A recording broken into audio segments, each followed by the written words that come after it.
The place was San Francisco. It was the summer of 1977, and a young boy of 16 was on a journey of self-discovery. Michael Mizzanin was the kind of boy girls would confide in, and other boys would trust around their lady friends. Slim and unassuming, hairless and pale, yet toned, and very short, very, very short. He had been confused for a while now, but the summer break had given him time to flirt with ladies around his age, even time to pet one of them in private. This was an experience he'd look back on fondly, but out of laughter, not out of arousal.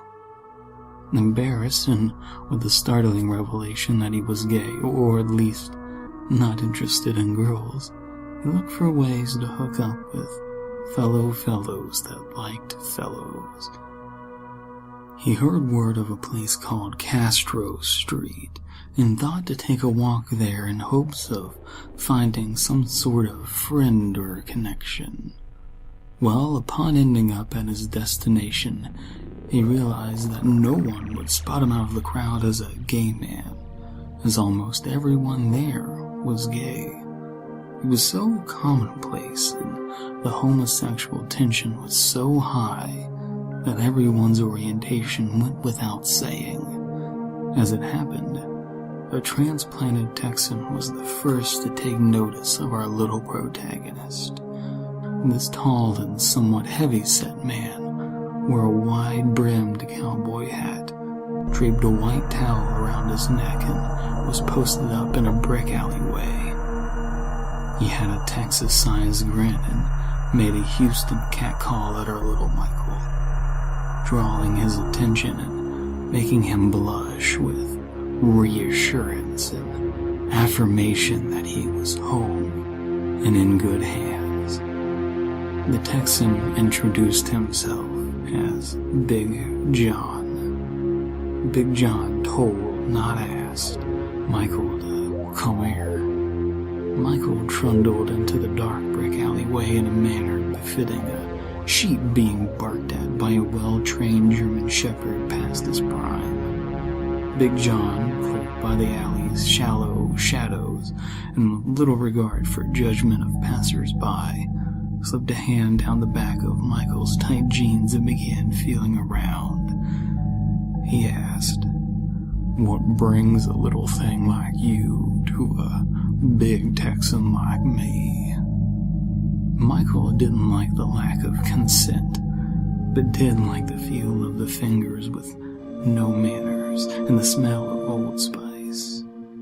"How about you, join a little club of mine?" he asked the nervous little spaz. "It's a spa club, and we'd sure make you feel right at home." Michael figured he'd bitten off more than he could chew, but he was willing to give it an old college try, to chew as much as possible.